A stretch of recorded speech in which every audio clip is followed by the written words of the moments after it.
All right. In 3, 2, 1.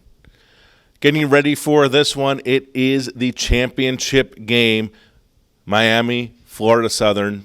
Just the way we drew it up when the pools were announced. This was my prediction. I don't know about yours. Exactly how I expected it to play out, with one exception.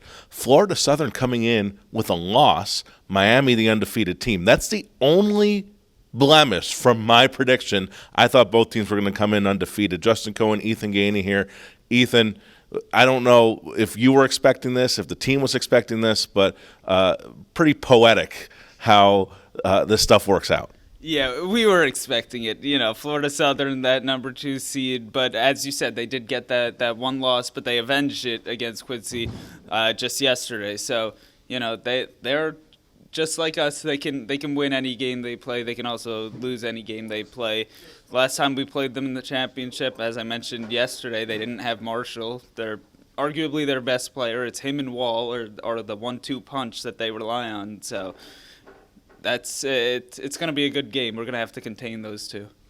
Yeah, one of the things about Florida Southern is, to an extent, they play a complete game. However, like we talked about yesterday, they kind of run their offense through 2 players.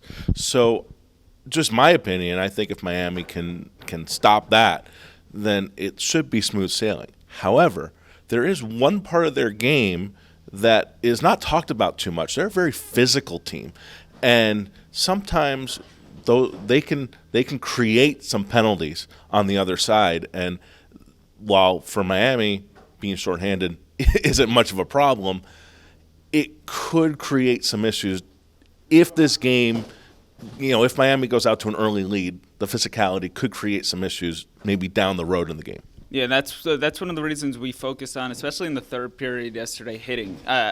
We made sure to lay good checks throughout the entire third yesterday, and then going into today's game, we kind of knew that if we're playing Florida Southern, they go after us. They go after any team they play, and they're always physical. And so we need to match that physicality, but make sure that we're clean too, because we also know that there was a reason that Marshall did not play in that championship game, and that's because he lost his cool in the game before against Kennesaw. So we know that guys on the Florida Southern team can lose their cool, and so we got to be careful too and make sure that we're protecting ourselves. Yeah, absolutely. One of the players that is, first of all, I'm going to let out the surprise here.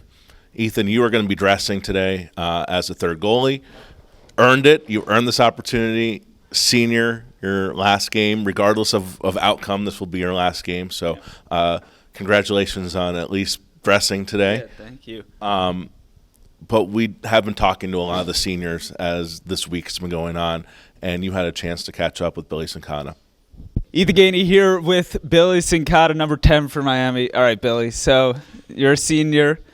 This is the last game you'll be playing, win or lose. How does it feel for it to be for the national championship? It's definitely exciting. I mean, not often do you get the chance to play for something this important at the end of your hockey career. So I'm really excited to get out there and show them what we got. Cool. And most importantly, your line has been absolutely electric. You, Elian Asul, and Gunty Weissenberger, since you've been put together, the forecheck's unbelievable. Scoring goals as a whole, maybe yesterday you didn't have a goal, but it's the nitty-gritty plays that count, right? Getting those opportunities for your line mates. How have you guys been so successful? Yeah, I mean, I think it's just a desire to win, the will to do whatever it takes to win the battles and do it for our team what needs to be done in order to win these games. I mean, Elian's one of the most skilled players I've ever played with, so me and Gunty really just try to get him the puck and let him do his thing, and the goals have been coming, so it's been really nice to play with those two guys. And then finally, just going into this championship game, what do you think needs to happen? Obviously, we've beaten Florida Southern 2 times before, but what needs to happen in this game now to beat them for a third? I don't think we need to change a thing. I mean, we have just outworked every team that we've played against, outwilled them, and if we do the same thing, we'll win today. All right. Thank you, Billy. Thanks, Appreciate it. Back to us.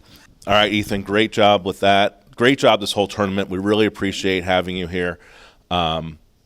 it's definitely been a help to me personally to have you kind of as the right hand as far as the broadcast and social media has gone. But I'm going to have to fly solo for this one, and we'll make it work. But one last thing, final score prediction.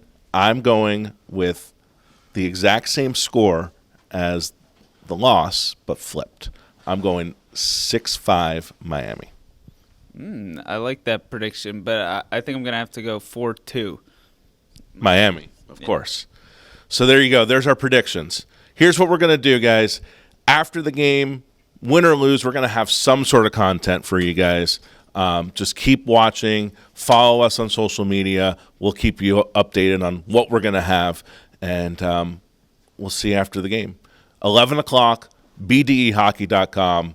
Watch it.